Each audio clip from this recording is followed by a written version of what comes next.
మెదక్ జిల్లా నర్సాపూర్ మండలం రామచంద్రపురం గ్రామంలో భారతీయ జనసంఘ్ వ్యవస్థాపకులు డాక్టర్ శ్యామ్ ప్రసాద్ ముఖర్జీ వర్ధంతి నిర్వహించారు. 73వ వర్ధంతి బలిదాన్ దివస్ సందర్భంగా బీజేపీ ఓబీసీ రాష్ట్ర ఉపాధ్యక్షులు పాపగారి రమేష్ గౌడ్ శ్యామ్ ప్రసాద్ ముఖర్జీ చిత్రపటానికి పూలమాలలు వేసి ఘనంగా నివాళులర్పించారు. భారతదేశానికి శ్యామ్ ప్రసాద్ ముఖర్జీ చేసిన సేవలను ఈ సందర్భంగా వారు కొనియాడారు. ఈ కార్యక్రమంలో బీజేపీ పార్టీ మండల అధ్యక్షులు నగేష్తో పాటు జిల్లా ఓబీసీ నాయకులు శంకర్, రామ్రెడ్డి, మహేందర్, భిక్షపతి, బూత్ అధ్యక్షులు హరిహర, గోల్డ్ భాస్కర్, దుర్గాప్రసాద్, లక్ష్మీనారాయణ, కృష్ణంరాజు తదితరులు పాల్గొన్నారు. స్థాపించిన వ్యక్తి కాబట్టి మండలంలోని రామచంద్రపురం గ్రామంలో ఏదైతే మహానుభావుడు డాక్టర్ శ్యామ్ ప్రసాద్ ముఖర్జీ 73వ వర్ధంతిని ఈరోజు ఘనంగా జరుపుకోవడం జరిగింది.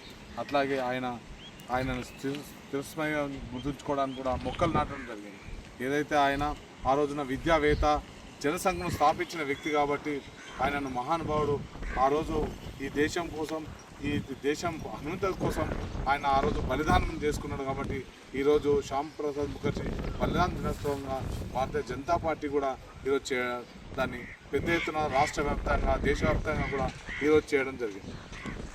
భారత్ మాతా కీ జై.